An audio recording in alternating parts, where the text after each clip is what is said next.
भागवत कथा को हम आपसे कह रहे हैं। इसका जन्म 5000 साल पहले का है और अब तक करोड़ों नहीं अरबों खरबों इसको पढ़ चुके हैं और अभी तक भी पढ़ना जारी। और ऐसा नहीं कि जिसने एक बार पढ़ लिया वो दोबारा नहीं पढ़ता। जिन पुस्तकों को बेस्ट सेलर का अवार्ड मिला है उनको जिसने एक बार पढ़ा वो उसको 10 बार तो नहीं पढ़ता। कई किताबें अच्छी लगती हैं, फिल्म भी आपको कोई अच्छी लगती होगी, लेकिन उस फिल्म को क्या आप 10 बार 20 बार देखते हैं? कोई है यहाँ ऐसा महान व्यक्ति जिसने कोई एक ही फिल्म 20-25 बार देखी होगी, 30 बार देखी होगी? ध्यान दीजिएगा, फिल्म मन को मनोरंजन देती है, फिल्म मन को मनोरंजन देती है, लेकिन कथा मन को समाधान देती है। मन की उलझनों को ध्यान से सुनिएगा। करुणानिधान 8-10 दिन से हमारा बड़ा भारी उद्योग चल रहा था, इसलिए थोड़ा आप मुझे यहां जोर कम लगाने दो, थोड़े में ही समझ जाओ। कथा मन को समाधान देती है। फिल्म में कितना ही अच्छा विषय हो भैया, सूर्यवंशम वाले, फिल्म में कितना ही अच्छा विषय हो, फिल्म में कितना ही अच्छा विषय हो, लेकिन उसके बावजूद भी वो मनोरंजन ही देती है और कुछ नहीं। ये अभी कौन सी सूर्यवंशम आई मुझे नहीं पता, बहुत सालों पहले एक सूर्यवंशम आई थी, वो मैंने भी देखी थी, एक ही बार देखी थी। उसमें एक डायलॉग बहुत अच्छा था। उसमें जो अमिताभ बच्चन जी थे, उनके पिताजी उनको बहुत एकदम यूं कड़क होते हैं, गांव के ठाकुर साहब होते हैं शायद। तो फिर वो अमिताभ जी अपने हिसाब से मन मर्जी करने वाले और वो होता है, तो फिर वो एक अस्पताल बनाता है फिर अपने पिता के नाम पर। तो वहां पर वो एक प्रवचन, वो एक भाषण देता है। तो उस भाषण में उसने एक बात कही, वो बात मुझे बहुत अच्छे से याद है। बात थी, वो कहते हैं कि जैसे कोई पत्थर यदि हथौड़े की मार को खाने से मना कर दे, कोई पत्थर छेनी हथौड़े की मार को खाने से मना कर दे तो उसकी कभी मूर्ति नहीं बन सकती। ऐसे ही माता पिता की डांट डपट को जो नहीं सह सकते वो जीवन में कभी बड़े आदमी नहीं बन सकते। तो मैंने जब उस फिल्म में वो सुना, मैंने कहा अब ये तो फिल्म देखने के बाद सब बच्चे अपने माता पिता के भक्त बन जाएं। लेकिन भैया 25-25 बार देखने वालों में भी ये बात आई नहीं, 30 बार देखने वालों में भी ये बात आई नहीं। बुरा न माने, फिल्म में कोई बाकी तो कितनी ऐसी फिल्में भी आई जिसमें माँ बाप की सेवा का इतना बताया है, पूछो मत। माइया देखते देखते रोते, माँ बाप का ऐसा ऐसा बताते, उसको ऐसा लगता है कि अब ये जिन लोगों ने इतने ध्यान से देखी, अब तो ये तो अब अपने माँ बाप की सेवा में कोई कमी नहीं रखे। 2-4 फिल्में ऐसी मैं बता भी सकता हूँ, लेकिन मैं सोचता हूँ नहीं, फिर आप बातें करेंगे, देखो महाराज भी देखते हैं फिल्में, देखते हैं। ऐसे मैं देखता नहीं हूँ, मुझे बहुत सालों हो गए देखे हुए। लॉकडाउन में देखी थी 2-3, कुछ काम भी तो नहीं था। खैर, तो लगता है ऐसे कि इतना अच्छा अच्छा विषय बता रहे हैं, फिर तो सब अब इसको जो देखेंगे वो सब भक्त बन जाएंगे। फिल्म मनोरंजन करती है लेकिन समाधान नहीं करती। फिल्म मनोरंजन से आगे नहीं बढ़ती, कथा समाधान देती। और ध्यान दीजिए, फिल्म देख करके फिल्म को देखकर व्यक्ति के हाव भाव में परिवर्तन होता है। कई बार फिल्मों में कोई एक्टर का या किसी का हाव भाव कुछ ऐसा होता है कि कई युवक वैसा करने लगते हैं। कोई फिल्म में वो फिल्म का हीरो बार बार ऐसे ऐसे करता होगा, तो फिर बहुत से युवक बहुत समय तक ऐसे ऐसे करेंगे। एक कोई फिल्म में एक हीरो मोबाइल को अलग टाइप से पकड़ता था, ऐसे कर ऐसे बात करता था, तो बहुत से युवा जो है वैसे ही फोन से बात करने। और मुझे कुछ ज्यादा मेरे को याद नहीं आ रहा, मैंने देखा नहीं इसलिए, लेकिन देखा है लोगों के हाव भाव में, फिल्म देखकर हाव भाव में चेंजेस आ जाते हैं, उस हीरो की तरह कुछ कुछ करने लगते हैं। लेकिन ध्यान दीजिए, फिल्म हाव भाव में परिवर्तन लाती है, कथा स्वभाव में परिवर्तन लाती है। कथा स्वभाव में परिवर्तन लाती है। और आपको और कोई चीज का प्रमाण दे सको या न दे सको, स्वभाव के चेंजेस का प्रमाण तो मैं दे सकता हूं। जिन जिन लोगों का स्वभाव आपको पता है कि इनके स्वभाव में ये ठीक नहीं, वो ठीक नहीं है, आप देखना 2-3 दिन बाद ही फर्क देख लेना उन लोगों में जो कथा सुन रहे हो। देख लेना आप खुद आश्चर्य करेंगे, अरे ये ऐसे कैसे, अरे हमारे मामा को तो बात बात में क्रोध आ जाता था, और ये इनको क्या, ये एकदम सीधे कैसे हो गए, ये इतना चेंज कैसे आ गया मामा में। कथा स्वभाव को परिवर्तित करती है मेरे भाई बहन, कथा स्वभाव को बदलती है। किसी युवक का स्वभाव नहीं बदलता है तो लोग उसका ब्याह करा देते हैं। अब नहीं लुग गई उधारी, लास्ट ऑप्शन पत्नी, और फिर तब भी न सुधरे तो कहे भाई ये जाने इसकी पत्नी जाने, वह हमारा तो छूटा पेट। माता पिता अपना जोर लगा लेते हैं जो भी सुधारने का हो, फिर न सुधरे तो फिर पत्नी के हवाले, अब तुम्हारे हवाले वतन साथी, अब तुम करो भाई जो है सो। ऐसे ही कृपानाथ अपने प्रयासों से, जैसे पुत्र, माता पिता अपने प्रयासों से पुत्र को सुधार पाए तो ठीक, नहीं तो वो उसकी पत्नी को सौंप देते हैं कि बेटा अब तू इसको कुछ सुधार तेरे प्यार के बल से। ऐसे ही अपने मन को यदि आप अपने प्रयासों से सुधार सके तो ठीक, नहीं तो जैसे अपने बिगड़े बेटे को अपनी गुणवान बहू को सौंपते हैं सुधार के लिए, ऐसे ही अपने बिगड़े मन को भगवान की कथा को सौंप दीजिए सुधार के लिए। भगवान की कथा को सौंप दीजिए आपके बिगड़े मन को, कथा सुधार देगी। आपकी बहू ने आपके बेटे को कितना सुधारा आप जानो, लेकिन कथा आपके मन को जरूर सुधार देगी। कथा आपके मन को जरूर सुधार देगी। शक्ल सूरत का पता नहीं, लेकिन आपके स्वभाव को, आपके मन को कथा जरूर संवार देगी भाई। पहले कथा में लोग इतने सजते संवरते नहीं थे।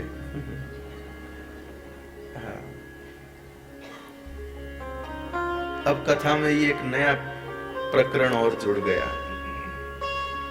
कथा में भी ब्याह की तरह ही सजना संवरना, कोई आपत्ति वाली बात नहीं है, ऐसा कुछ उसमें बुरा नहीं है। सजना ही चाहिए भाई, संवरना ही चाहिए, कोई दिक्कत नहीं है।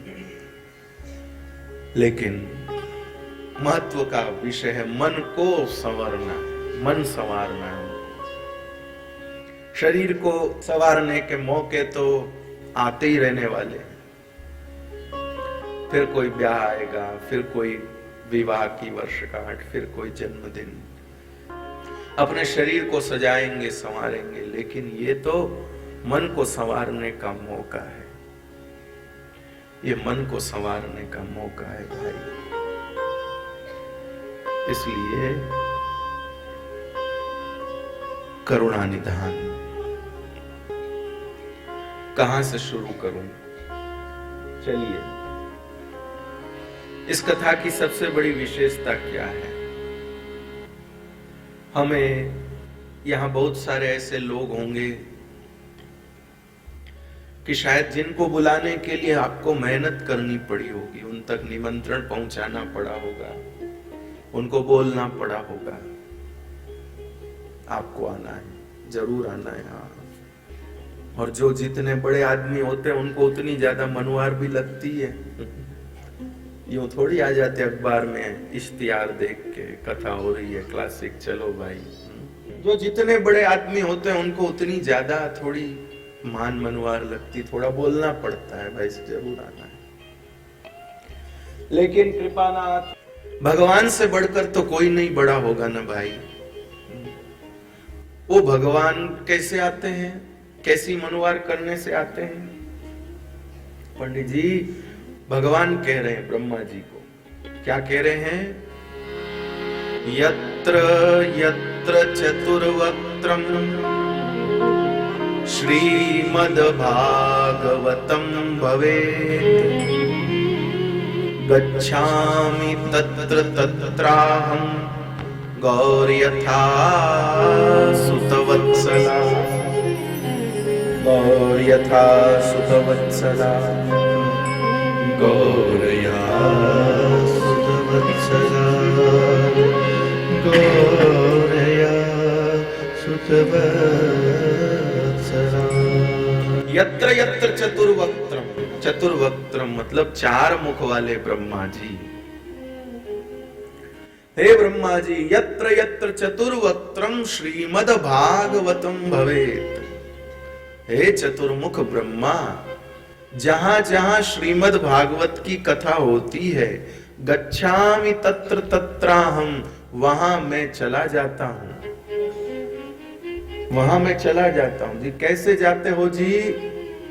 तो भगवान कहते हैं गच्छामि तत्र तत्राहम गौर यथा सुतवत्सला। जैसे बछड़े के पीछे पीछे गाय बिना न्योते के अपने आप जाती है, ऐसे भागवत के पीछे पीछे मैं अपने आप बिना निमंत्रण के जाता हूं, बिना निमंत्रण के जाता हूं।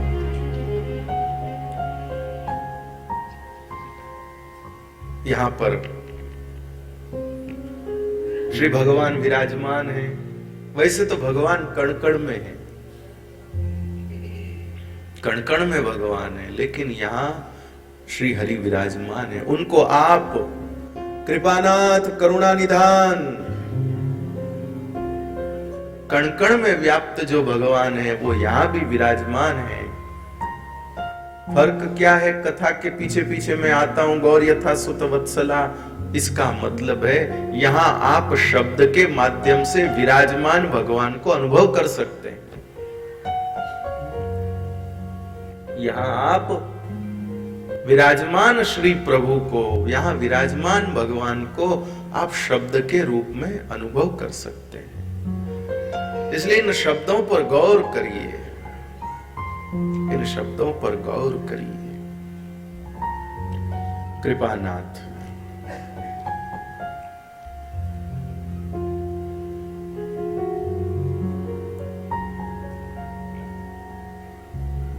भगवान कहते हैं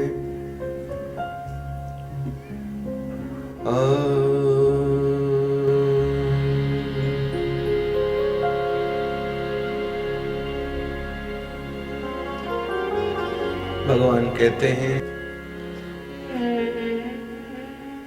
श्रीमद्भागवतं नाम पुराण लोक विश्रुतम् शृणुयात् श्रद्धया युक्तो मम संतोष कारणम्।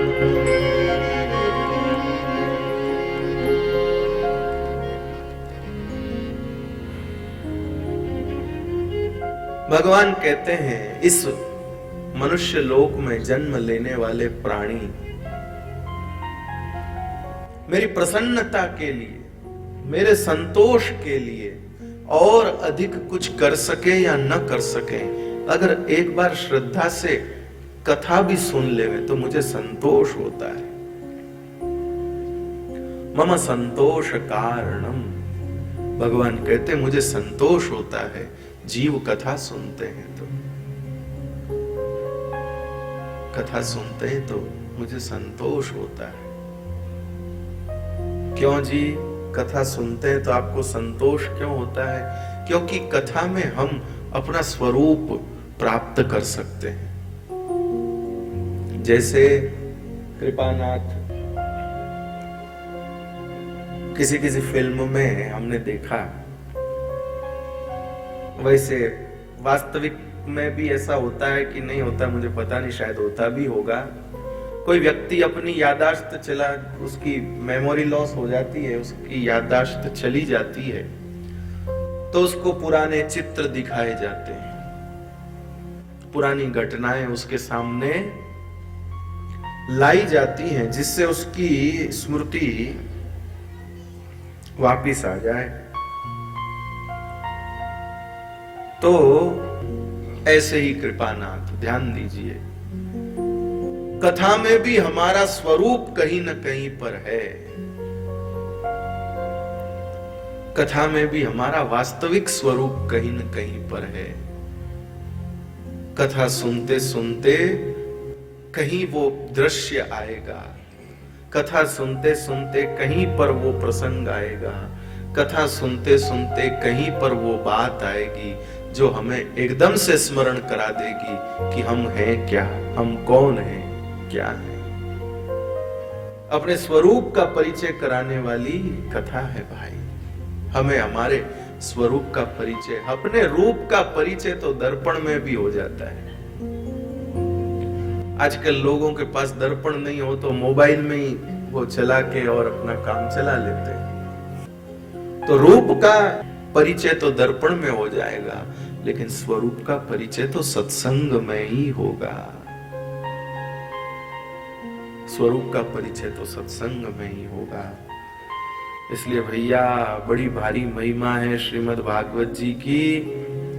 ये साधारण ग्रंथ नहीं है। हम लोग भाग्यशाली हैं कि हमें ये अवसर मिला है। भगवान के योग्य बनाने के लिए क्या करती हैं? स्वयं को भगवान के योग्य बनाने के लिए क्या करती हैं? अभी कुछ दिनों पहले मेरे एक मित्र की शादी हुई, तो उसकी जो पत्नी थी वो थोड़ी सी मोटी थी, वो दुबला था। तो मैंने कहा यार तेरी जोड़ी कैसे सेट बैठेगी? तो उसने कहा मैं डाइटिंग कर रहा हूं। नहीं, मैं भी थोड़ा कुछ ले रहा हूं, ऐसे कुछ हैवी फूड ले रहा हूं, थोड़ा ऐसा कुछ कर रहा हूं जिससे मैं भी थोड़े दिनों में हृष्ट पुष्ट हो जाऊंगा और मेरी उसके साथ में जोड़ी बन जाएगी। तो अपने आप को उस कन्या के लायक बनाने के लिए वो ऐसा प्रयास कर रहा है। कहीं कहीं पर कन्याएं भी करती होंगी। कोई कंवर साहब दुबले पतले हो, कन्या मोटी हो, लोग कहे भाई कैसे तुम? तो फिर वो कन्या कहती मैं डाइटिंग करती, और माताएं बहनें फिर भी कर लेती हैं। माताओं बहनों को व्रत आदि करने का अच्छा अभ्यास होता है तो वो कर भी लेती हैं। तो कहीं कहीं पर कन्या भी अपने आप को वर के योग्य बनाने के लिए ये करती है, खान पान पर नियंत्रण करती है, कुछ कुछ अपने चेहरे को सजाती हैं, कुछ उपटन आदि करते, कुछ कुछ करते, ऐसे करते। लेकिन सुनिएगा कृपानाथ, श्री गोदाम्बा जी भी अपने आप को रंगनाथ भगवान के योग्य बनाने के लिए क्या करती हैं? कृपानाथ, हम लोग लौकिक में आपस में एक दूसरे के योग्य बनने बनाने के लिए शरीर पर ध्यान देते हैं, और गोदाम्बा जी अपने आप को रंगनाथ भगवान के योग्य बनाने के लिए अपनी सखियों के साथ सत्संग में ध्यान देती हैं। रामानुज संप्रदाय में एक ग्रंथ है तिरुपावे। उस ग्रंथ में क्या है? मेरा सौभाग्य, मुझे कई रामानुजी श्री वैष्णवों का संग मिला, इसलिए मुझे कुछ कुछ उस साहित्य का भी प्रसाद मिला तो मैं लाभान्वित हुआ हूं। उसमें सत्संग ही है, उसमें सत्संग ही है। भगवान से प्रेम करने वाली गोपियों का क्या भाव है, श्री नंद बाबा का क्या भाव है, यशोदा जी का क्या भाव है, दाऊ दादा का क्या भाव है, यही सब गोदाम्बा जी प्रकट करती। सत्संग से जीव भगवान के लायक बनता है, सत्संग से जीव भगवान के लायक बनता है। तो हम लोग ऐसे सुंदर अवसर पर कथा सुन रहे हैं जी। सबसे पहले तो कथा के लिए सब संत इकट्ठे हुए। नैमिषारण्य नाम के एक तीर्थ क्षेत्र में कथा के लिए स्थान भी एक महत्वपूर्ण विषय होता है। कहां कथा हो, कथा कौन सी जगह हो, तो ध्यान दीजिएगा। कोई कहे तीर्थ में कथा हो, कोई कहे मंदिर में कथा हो, कोई कहे मैदान में कथा हो, लेकिन वास्तव में जहां कोई विक्षेप न हो वहां कथा हो, जहां कोई विक्षेप न हो वहां कथा हो। क्योंकि भैया जी कथा एक ऑपरेशन की तरह है।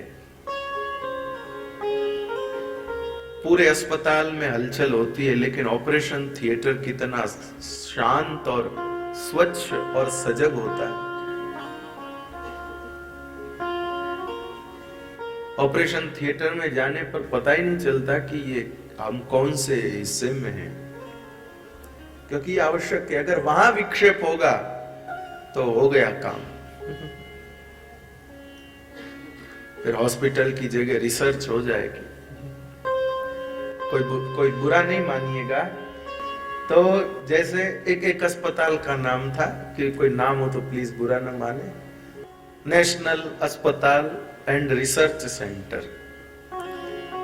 तो किसी ने पूछा उनको कि भैया ये अस्पताल का नाम ये क्यों रखा, अस्पताल एंड रिसर्च सेंटर, ये इसका क्या मतलब है? बोले अगर ऑपरेशन सफल हुआ तो अस्पताल, और नहीं तो रिसर्च तो नहीं तो रिसर्च सेंटर। तो इसलिए कृपानाथ ध्यान दीजिए, कथा अपने आप में एक प्रकार का ऑपरेशन है।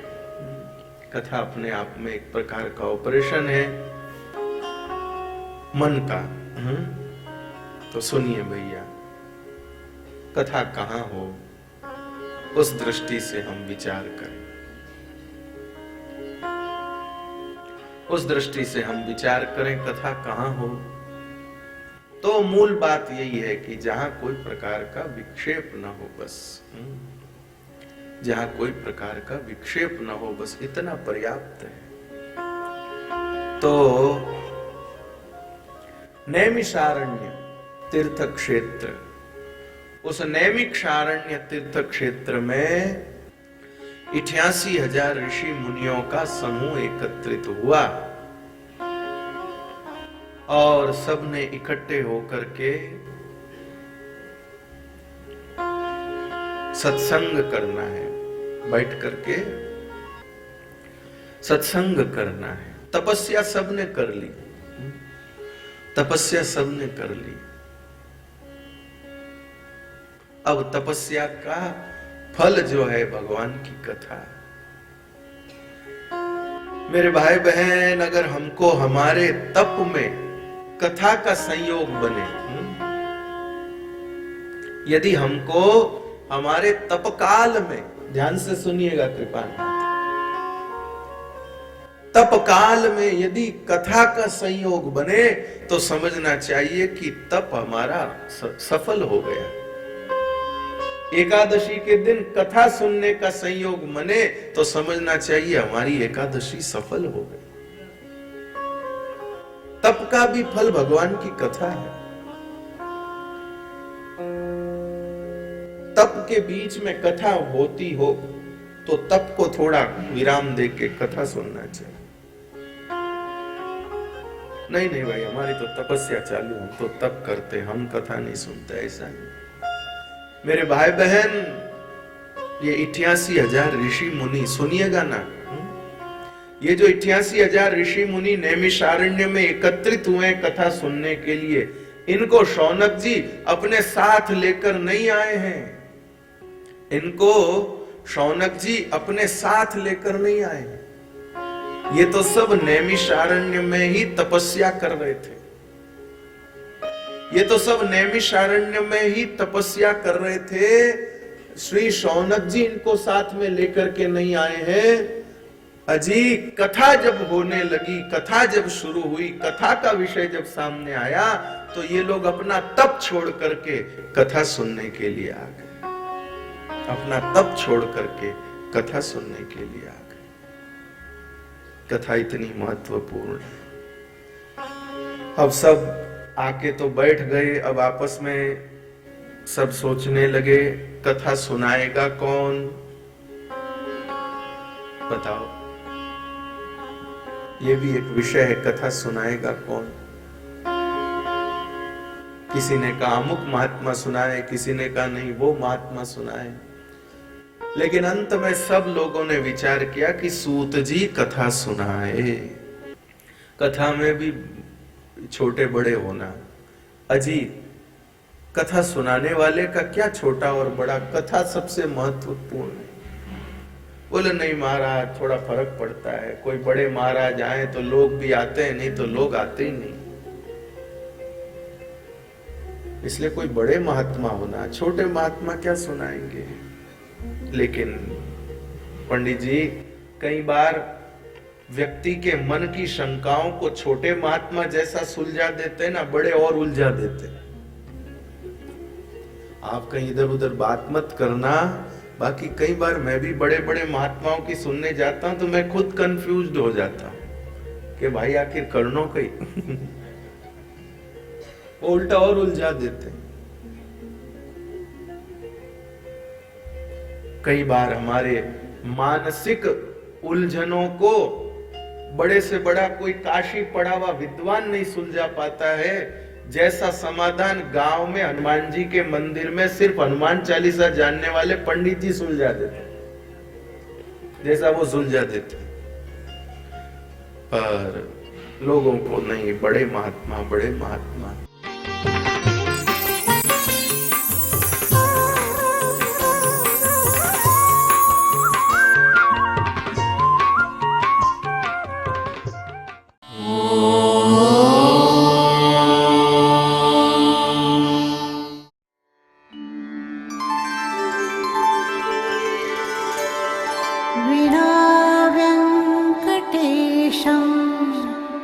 ननाथो ननाथः सदा वेङ्कटेशं स्मरामि स्मरामि।